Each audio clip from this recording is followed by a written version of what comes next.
우리나라 과학기술의 발전을 주도하는 과학기술정보통신부. 4차 산업혁명 시대를 맞아 새로운 혁신을 꾀하는 법 개정에 나섰는데요. 생명공학 육성법 개정, 연구개발특구의 육성에 관한 특별법 개정, 연구실 안전법 개정. 이 법 개정으로 인해 대한민국의 연구개발 문화는 어떻게 달라질까요? 정병선 과학기술정보통신부 1차관과 이야기 나눠봅니다.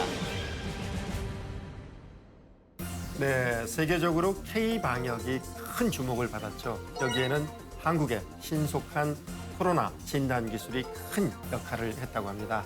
이와 같이 정부가 과학기술 경쟁력을 높이기 위해 연구개발 업계를 혁신할 대대적인 준비를 하고 있습니다. 네, 정부의 과학기술 연구개발 혁신 활동이 어떻게 달라질지 과학기술정보통신부 정병선 제1차관과 자세한 얘기 나눠보겠습니다. 어서 오세요. 네, 어서 오십시오. 네, 안녕하십니까. 최근에 굉장히 반가운 소식이 있어요. 네. 국제학술지인 네이처에서 우리나라 과학기술을 높게 평가한 한국판 특집호가 나왔다고 들었습니다. 네. 어떤 내용들이 실려 있나요? 지난 5월 27일 날 네. 한국판을 특집으로 다뤄서 대한민국의 그 과학 성과를 아주 상세하게 소개를 해줬습니다. 그래서 네. 그중에 대표적으로 좀 세 가지만 말씀을 드리면 첫 번째는 우리나라 그 기초연구비가 이제 이번 문재인 정부 들어와가지고 2배로 저희가 확대하고 있는데요. 그 부분을 좀 높이 네. 평가했습니다. 네. 그래서 두 번째는 이제 사실 연구개발이 정부가 좀 전략적으로 하향식으로 탑다운으로 우리가 추진해온 것도 높이 평가를 받았습니다. 네. 대표적으로 이제 이번에 코로나19 바이러스 진단 키트가 아까 이제 소개하신 것처럼 세계적으로 굉장히 호황을 받았는데 바이러스 진단 키트가 지난 그 메르스 이후에 정부가 전략적으로 투자를 해서 그게 이제 기업이 효과적으로 적용을 함으로써 진단 키트에 성공한 것도 소개를 했고요. 네, 세 번째는 이제 우리나라의 혁신 지수에 대해서 높이 평가했습니다. 네. 2020년도에 이제 블룸버그 혁신 지수에 우리가 2위를 차지했는데 그 이후로 이제 산업계, 학계, 연구계가 아주 잘 협력해서 좋은 혁신 시스템을 구축한 것이 우리나라가 이번에 네이처지에서 높이 평가받은 이유다 네. 이렇게 얘기를 하고 있고요. 과학기술계도 네. 이번 K 방역의 호재에 이제 좀 같이 좀 영향을 받아서 주목을 많이 받고 있습니다. 그래서 네. 과학기술계도 앞으로는 좀 다른 나라에서 서로 우리나라를 오려고 과학자들이 네. 줄을 서지 않을까 이런 그럼 기대를 좋습니다. 해봅니다. 예. 첫 번째 주제입니다. 첫 번째 주제는 세계가 주목한 K-방역입니다. 이 핵심적인 역할을 한 진단 키트가 전 세계적으로 인기를 끌었어요. 예. 인기를 끈 이유가 어디 있을까요? K 방역의 가장 큰 효자 역할을 이제 진단 키트가 했죠. 네.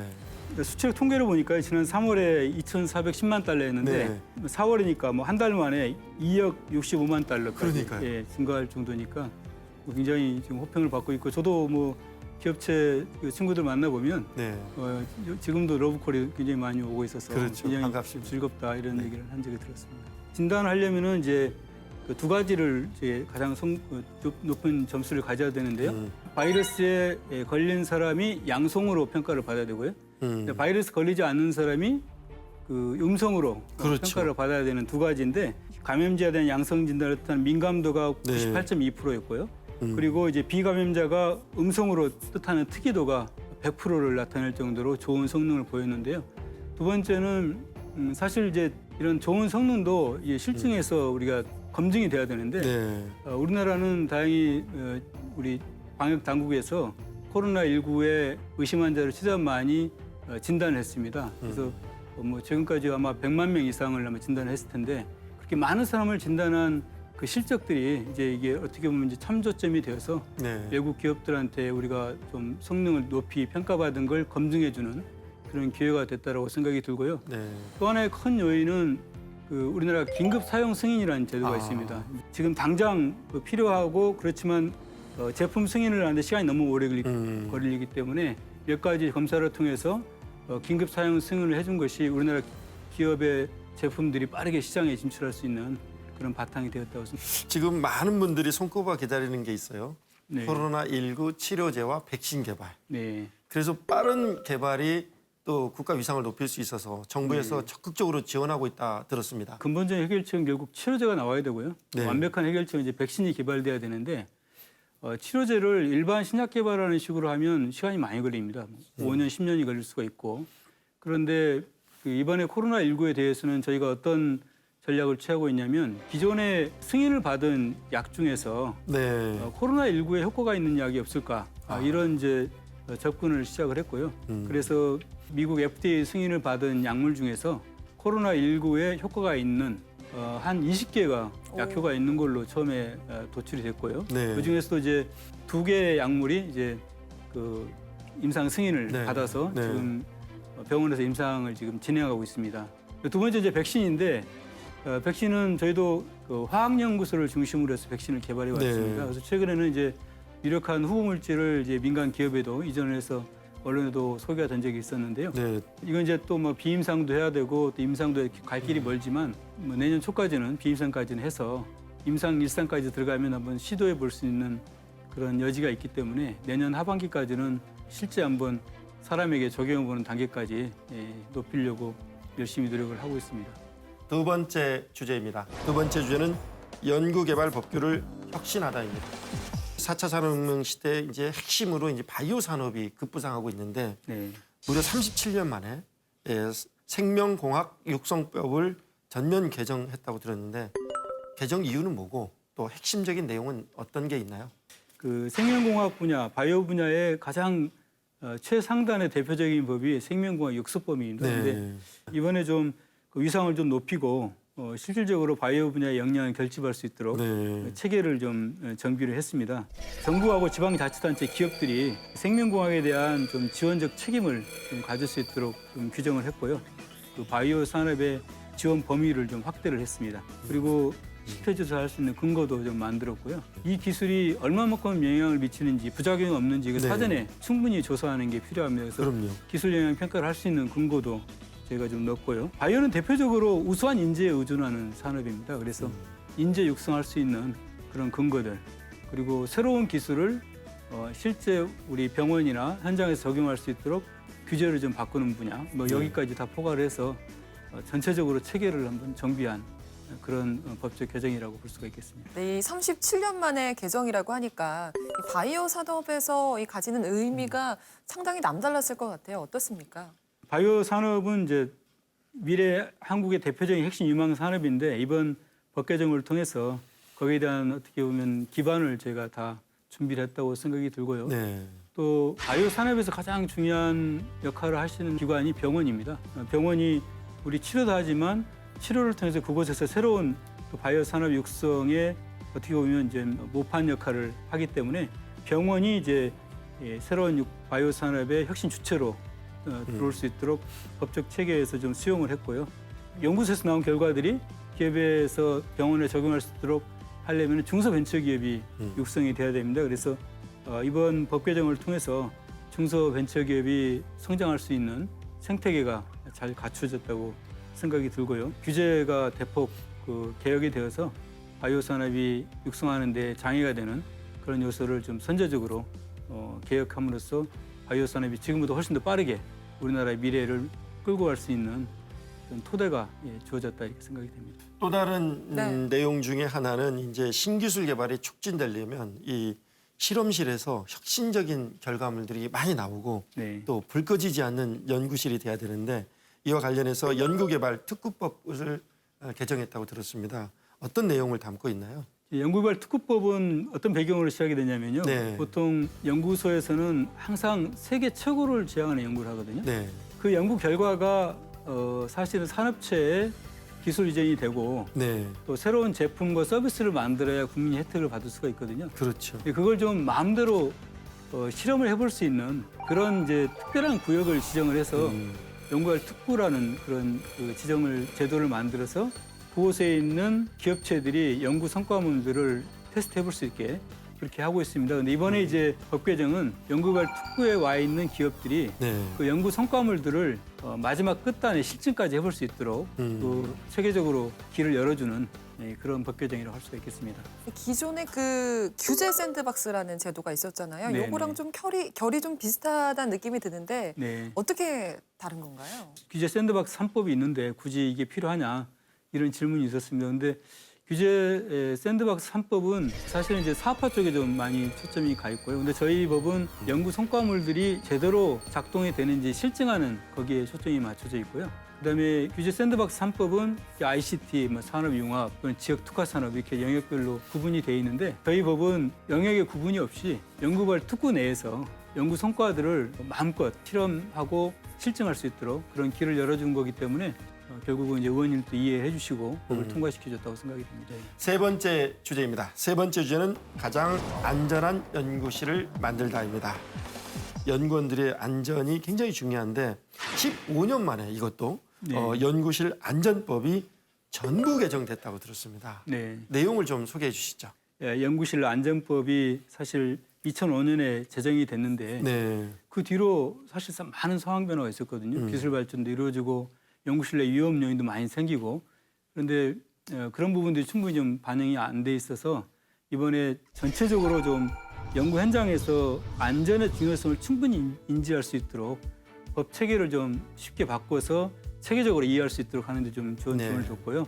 종전에는 연구실의 내부의 안전에 초점을 맞췄었는데 이번에는 그 연구자의 안전 그런 관점으로 규정이 신설되고 개정되는 게 큰 핵심 사항입니다. 또 하나는 이제 연구자가 연구실 내에서 연구를 할 때 보호구도 좀 갖춰야 되고 네. 또 연구자가 사실 어떤 환경에 노출되기 모르기 때문에 정기적으로 건강검진을 해야 되거든요. 그래서 건강검진 결과를 반영을 해서 연구자에 대한 안전관리 조치를 강화할 수 있도록 하는 연구자의 건강과 생명에 직결되는 네. 그런 안전조치 의무화도 좀 포함을 시켰습니다.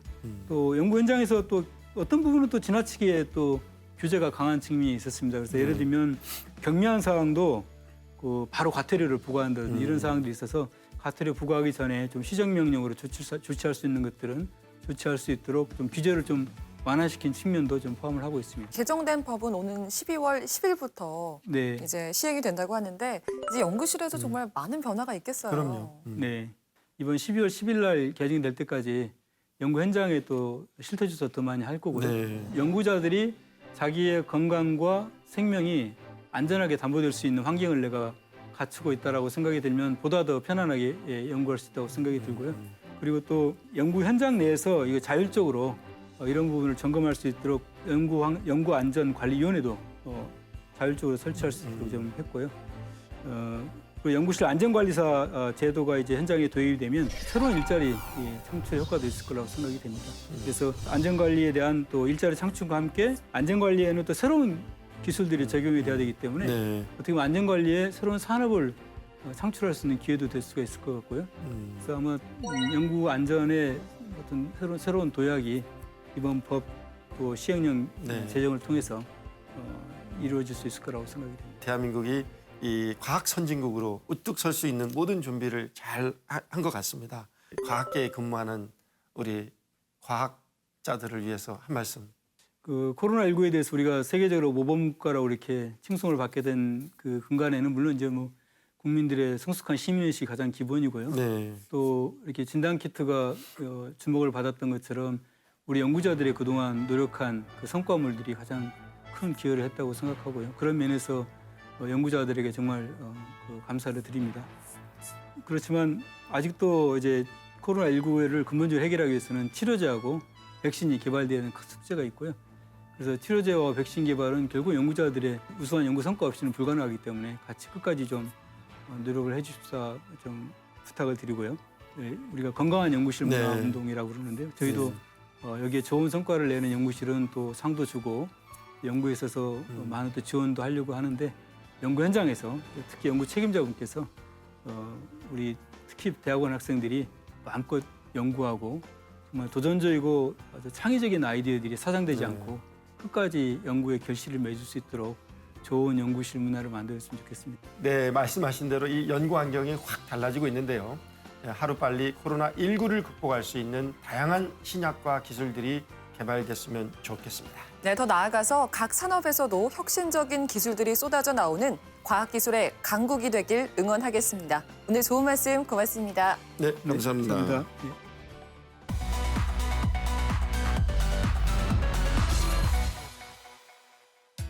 최은수의 노다지 118번째 시간입니다. 여름철 야외 활동이 많아지면서 자외선 차단제를 찾는 사람들이 참 많아지고 있는데요. 오늘은 나에게 꼭 맞는 자외선 차단제를 고르는 방법에 대해 알려드리겠습니다. 먼저 자외선은 피부에 화상을 입히는 자외선 A와 피부를 노화시키는 자외선 B로 구분되고 있는데요. 자외선 A 차단은 SPF 지수인 숫자로 표기하고요. 자외선 B 차단은 PA 지수인 플러스 기호로 표기합니다. 숫자가 높고 또 플러스가 많을수록 자외선 차단 효과가 커지게 됩니다. 하지만 그만큼 화학 성분의 함유량이 늘어나기 때문에 무조건 차단 지수가 높은 것을 선택하기보다는 목적에 따라서 고르시는 게 더욱 좋습니다. 자외선 차단제는 자외선을 차단하는 원리에 따라서 무기자차와 유기자차로 나눠지고 있는데요. 무기자차는 피부에 얇은 막을 씌워서 자외선을 튕겨내는 그런 효과를 내고 있고요. 유기자차는 자외선을 흡수한 뒤 화학 반응 후 피부 밖으로 방출하게 됩니다. 피부 타입에 따라서 차단제의 자외선 차단 방식도 확인해야 하는데요. 무기자차는 피부에 자극이 적고 화학 성분이 덜해서 건조한 피부나 민감한 피부에 사용하는 것이 좋지만 하얗게 뜨는 백탁 현상이 일어날 수가 있습니다. 유기자차는 부드럽게 잘 발리고 모공을 막지 않아서 지성 피부인 사람이 사용하는 것이 좋은데요. 예민한 피부일 경우 눈이 시리거나 좁쌀 여드름이 올라올 수 있으니까 이 점 참고하시기 바랍니다. 자외선 차단제에 대한 정보 좀 더 자세히 알아보겠습니다. 그런데 집 안에 있거나 날씨가 흐리면 네. 자외선 차단제 안 발라도 되는 거 아닌가요? 그렇지 않습니다. 꼭 발라주시는 게 좋습니다. 이 자외선 A는 유리창을 통과해서 피부에 닿기 때문인데요. 또한 흐린 날에도 자외선이 70%가 유지되기 때문에 실내에서만 있더라도 날씨가 흐려도 자외선 차단제를 꼭 발라주시는 게 좋습니다. 그렇다면 언제 또 얼마나 발라야 효과를 볼 수 있는 건가요? 네, 이 자외선 차단제는 외출 30분 전에 바르는 것이 좋은데요. 땀이나 옷으로 지워질 수 있기 때문에 2~3시간 만에 한 번씩 덧발라주는 것이 더욱 좋습니다. 네, 자외선 차단제 종류가 참 여러 가지더라고요. 네. 이 종류별로 효과가 다른 건가요? 네, 그렇습니다. 이 자외선 차단제는 크림 스타일로 나와 있거나 또 오일 스타일, 스프레이 등 이런 다양한 종류로 나와 있는데요. SPF 지수와 PA 지수가 같으면 동일한 효과를 낼 수 있다고 보시면 됩니다. 다만 크림 제형의 자외선 차단제가 밀착력이 좀 더 좋기 때문에 물리적으로 더 좋은 효과를 낼 수 있다. 이렇게 보시면 좋을 것 같습니다. 네, 사계절 필수품이 된 자외선 차단제 꼼꼼히 챙기셔서 피부 건강 잘 지키시기 바랍니다. 오늘 좋은 말씀 고맙습니다. 네.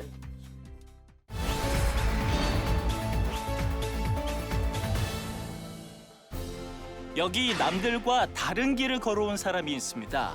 청년 사업가에서 정치인으로 그리고 다시 사업가로 돌아온 이 사람. 지금은 가구로 공간을 디자인하며 삶의 질을 높여주고 싶다는 꿈을 이뤄가고 있다는데요. 지금의 자리에 서기까지 늘 최선을 다해왔다는 유준식 회장의 인생 스토리를 들어봅니다. 네, 이 똑같은 공간이라도 가구를 어떻게 배치하느냐, 또 어떤 인테리어 소품을 놓느냐에 따라서 전혀 다른 모습으로 변하곤 하죠. 오늘은 평생 가구로 공간을 디자인하는 방법을 연구한 그런 분을 모셨습니다. 네, 가구도 문화와 패션이라고 말하면서 40년 가까이 가구와 함께하고 있는 분인데요. 유준식 회장 모시고 자세한 얘기 나눠보겠습니다. 어서 오세요. 네, 어서 반갑습니다. 오십시오. 그럼 구체적으로 어떤 도전이 있었는지 알아보도록 하겠습니다. 첫 번째 주제입니다. 첫 번째 주제는 23세 청년 창업을 하다입니다. 그런데 제가 알아보니까 23살 때 네. 아주 약관의 나이에 창업을 하셨어요. 네, 어떻게 네. 그런 엄청난 도전을 할 생각을 하셨나요? 78년도 우연의 일치로 주변에 그 가구를 제조하는 어떤 사장님으로부터 권유를 받아서 네. 저를 굉장히 잘 보았나 봐요. 네. 그 권유에 의해서 시작을 하게 됐죠. 제조업체를. 네. 그때 저는 전혀 뭐 자금이 없어서 과연 이걸 인수받을 그런 상태도 아니고 그래서 야 이걸 어떻게 하면 내가 한번 해볼까 해서 형님과 의논 끝에 형님께서 60만 원을 지원해 주셔서 과감하게 도전을 했죠. 네. 네. 네, 그런데 이렇게 가구 제조회사로 창업을 하셨는데 곧 얼마 지나지 않아서 판매회사로 전환을 하셨다고 들었습니다. 이렇게 큰 결정을 내리게 된 특별한 계기가 있으셨나요? 그래서 한 2년 정도 이렇게 제조업을 하다 보니까 자금의 압박도 있었고 네. 또 제조를 하다 보면 이제 직원들의 역량 또 직원들을 관리하는 데 애로사항이 있었죠. 또 두 번째는 이제 그 거래처에 심한 어떤 갑질도 일부 있었고 그래서 야 이거 나이가 어리다 보니까 이거 제조업 하는 데는 한계가 있구나 하는 생각이 들어서 이제 판매로 한번 전환을 해보자. 경험도 쌓고 그랬으니까. 네. 그래서 이제 판매로 전환을 했던 거죠. 예. 네. 판매로 전환을 해서 20대 때 돈 좀 짭짤하게 버셨다고 들었습니다. 제가 판매 영업을 하면서 나름대로의 경쟁력이 좀 있었다고 보죠. 그 나이에는. 네. 청년의 나이니까 아직 결혼도 안 한 상태였었고 경쟁력으로 여유가 있다 보니까 이것을 뭐 보람된 일을 한번 해봐야 네. 되겠다. 그래서 그때 당시에 수색동에 어려운 이웃들이 굉장히 많았어요. 하나의 일화가 있어요. 제가 장학금을 고등학교 3학년인데 제가 장학금을 이렇게 도와줬는데 참 집안이 가보니까 어렵더라고요. 단칸방에 사는데 어려운데 근데 몇 년이 흘렀는데 어느 신사가 제가 이제 운영하는 회사 쇼룸에 두 부부가 이렇게 제품을 사러 왔어요. 그리고 나서 이제 그 계산을 하면서 그 손님이 그렇게 얘기를 해요. 저를 모르시겠습니까?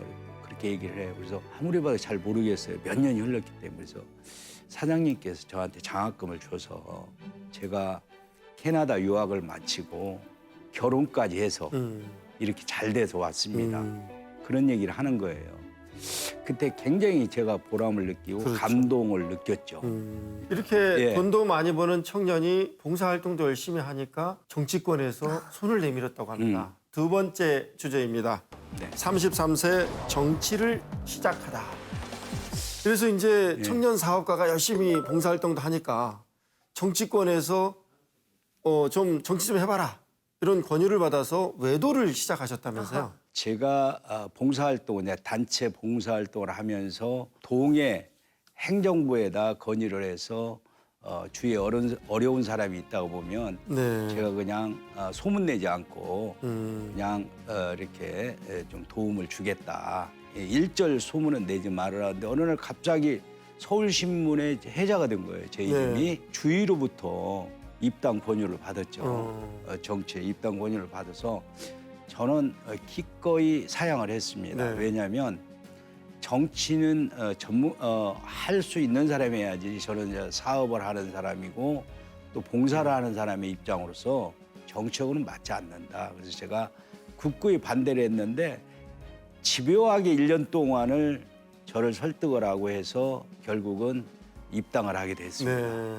그래서 은평구 의원으로 활동을 네, 네. 하셨는데 네. 당시에 어떤 일들을 하셨는지도 궁금하거든요. 우리가 이제 출마를 하면 공약을 하지 않습니까? 공약을 하는데 대체적으로 보면 공약들을 잘 안 지켜요. 네.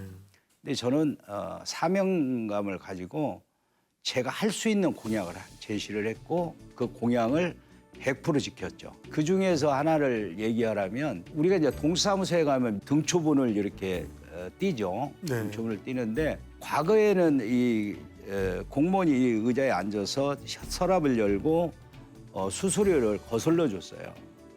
이게 주민으로부터 굉장히 불편하죠. 그리고 주민은 서서 민원을 접수해야 되고.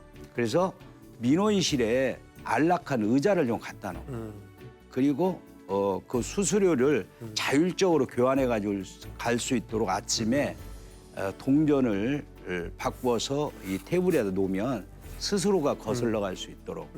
이게 하나의 작은 일이지만 주민과 행정이 서로가 믿음을 결속할 수 있는 그런 부분이 아니냐 하는 생각이 들어서 그걸 시작을 했어요. 네. 근데 그 일이 이제 동장들끼리 모여서 동정보고라는 게 있습니다. 거기에서 제의가 돼가지고 이게 전국적으로 확산이 된 거예요. 네. 이게 그래서 지금 어느 동사무소를 가더라도 민원실 의자가 다 놓여 있습니다. 네.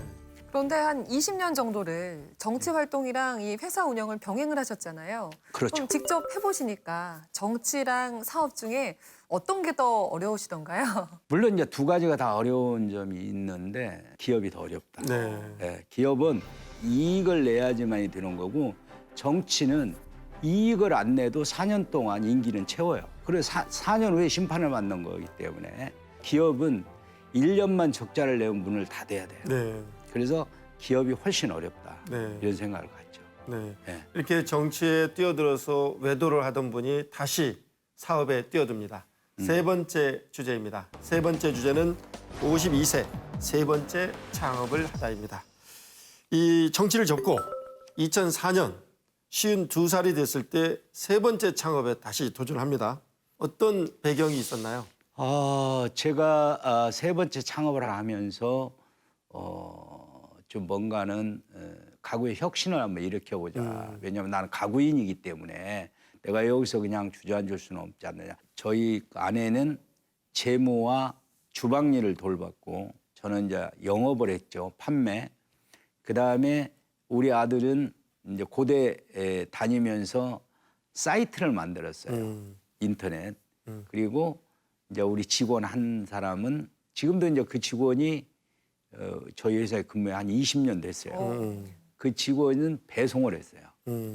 그래서 이제 처음에 어렵게 이렇게 시작을 했는데 정말 기하급수적으로 이게 영업이 잘 됐어요.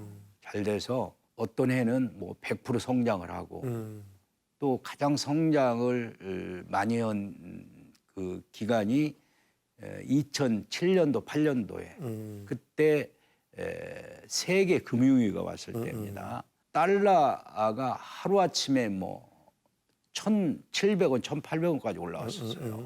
분명히 싸다라고 생각하고 소싱을 했는데 오후에 가면 한 100원이 내려가잖아요. 그러면 엄청난 돈이 한 게 하루아침에 보통 2천만 원에서 3천만 원이 왔다 갔다 하는 거죠. 환율 때문에. 그때 당시에 모든 업체들이 전부 줄였어요. 인원 줄이고 또 물량 줄이고 다 줄였는데 저희는 거꾸로 반대로 모든 걸 올렸죠. 왜? 그 원칙은 왜냐하면 제가 고집을 그때 부렸죠. 원칙은 왜냐하면 2, 3개월 후에는 팔릴 수 있는 거기 때문에 남이 투자하지 않을 때 투자를 해야 된다. 그래서 그 생각을 가지고 중국을 들어갔는데 중국에서 바이어가 이런 얘기를 해요. 당신은 어떻게 왔느냐. 당신도 제품 줄이고 가격 깎기 위해서 들어온 거 아니냐. 이렇게 얘기를 해요. 나는 그게 아닌데 니네들 어떻게 이렇게 생각을 잘못하냐. 주문하러 왔다. 네, 그러니까 놀라는 거예요.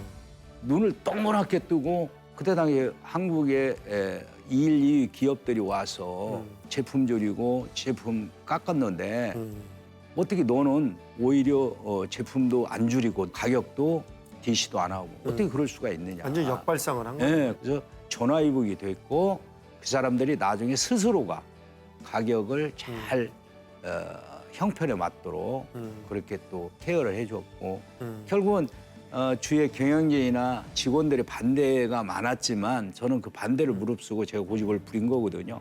결국은 제 생각이 맞아서 그해 120% 성장을 했죠. 네. 네, 이 회장님의 해안이 위기를 기회로 만든 그렇지. 비결이 아닌가 싶은데요. 사실 전 되게 신기한 게 예전만 해도 가구는 직접 보고 사는 거라고 생각했지 온라인으로 살 수 있다고 생각하는 사람 많지 않았거든요. 정말 좋은 지적해 주셨는데요. 저희는 특히나 이제 온라인이라는 건 싼 제품, 싼 제품을 싸게 사기 위해서 그냥 온라인으로 이렇게 주문을 하는데 저희 같이 비싼 제품은 지금 말씀하신 대로 현장에 와서 보고 느끼고 질감도 보고 해서 구매를 해요. 근데 처음에 저희가 고급 가구를 명품을 갖다 사이트 온라인으로 한다니까 모든 사람들이 부정적인 시각으로 봤어요. 너 미친 거 아니냐. 어떻게 고급 가구를 사이트에서 누가 사냐. 안 산다. 근데 그 자체가 역발상이 된 거예요. 왜? 요즘은 전부 부부가 직장을 나가지 않습니까? 그리고 서로가 바빠요. 굉장히 바쁩니다. 지금은 더 그렇지만. 그러다 보니까 부산에서 서울에 와서 그 제품을 보고 내려갈 시간이 없는 거예요. 대구에서 올라와서 그 제품을 보고 내려갈 시간이 없고 제가 아침에 출근하면서 전화로 제품을 하나 팔고 나와요. 신기한 거예요, 저도. 왜냐하면 과거에는 쇼룸이 있다면 10팀이 들어오면 차례 한 3팀이 제품을 구매를 합니다.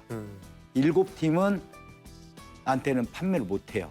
그런 3대 7 정도인데 온라인으로 오니까 5대 5가 되는 거예요.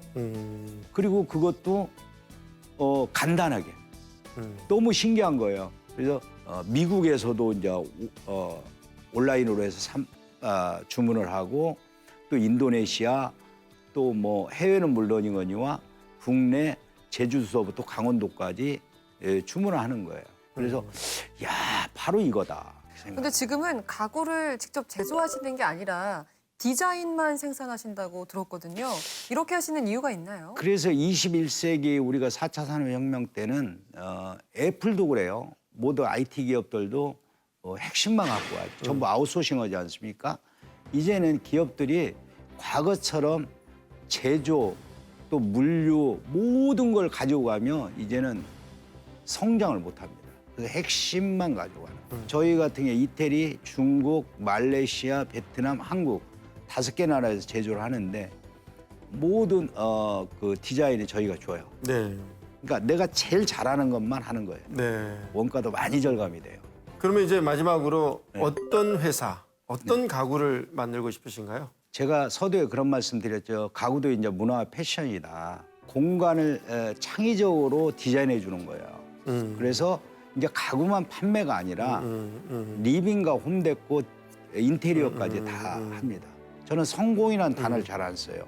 성장이라는 단어를 씁니다. 그러면서 49대 51이라는 이게 49는 내가 갖고 51은 우리가 주인한테 베풀면서 남을 줄 수 있는 그런 기업으로서 앞으로 창의성 있게 발전시켜 나가는 그런 기업이 되기 위해서 굉장히 노력을 하고 있죠. 네. 그런 창의적인 생각으로 생활 문화를 혁신해 주길 기대합니다. 네, 우리 삶의 편리성을 높여주는 혁신 가구가 앞으로 더 많이 등장하길 기대해 보겠습니다. 오늘도 토요 포커스를 시청해 주신 여러분 고맙습니다.